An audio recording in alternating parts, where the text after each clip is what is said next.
ये question SSC के latest pattern पर बेस्ड है और ग्रामर का एक बहुत पॉपुलर क्वेश्चन है। The witness claimed that he had seen the accused entering the building, spoke to the guard briefly and then leaving without being noticed. अब English grammar में अगर दो या दो से अधिक एक्शन एक ही सीक्वेंस में हो रहे हो, मतलब एक के तुरंत बाद दूसरा एक्शन हो रहा हो, तो उस केस में जो उन एक्शंस का जो टेंस है, जो काल है, वो हमें सेम रखना पड़ता है। ठीक, इसको बोलते हैं रूल ऑफ पैरेललिज्म। ये इंग्लिश का एक बहुत ही इंपॉर्टेंट रूल है।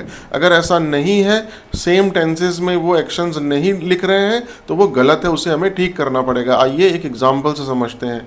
ही arrived early at the function, checked the arrangements and was greeting everyone. वो फंक्शन में जल्दी पहुंच गया, उसने सारे अरेंजमेंट्स चेक किए और वो सबको ग्रीट कर रहा था।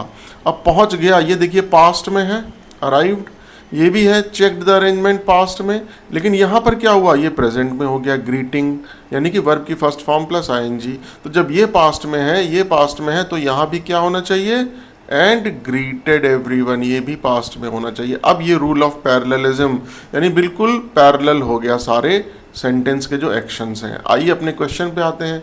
विटनेस ने क्लेम किया था कि उसने एक्यूज्ड को बिल्डिंग में एंटर करते हुए देखा था, गार्ड से बात करते हुए देखा, and then leaving without being notice, और बिना नोटिस किए हुए वहाँ से, बिना किसी की नज़र में आते हुए वो जा रहा था।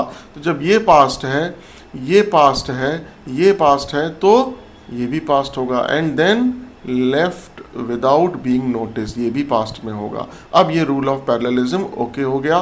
तो एरर कहाँ थी, डी में। Thank you so much.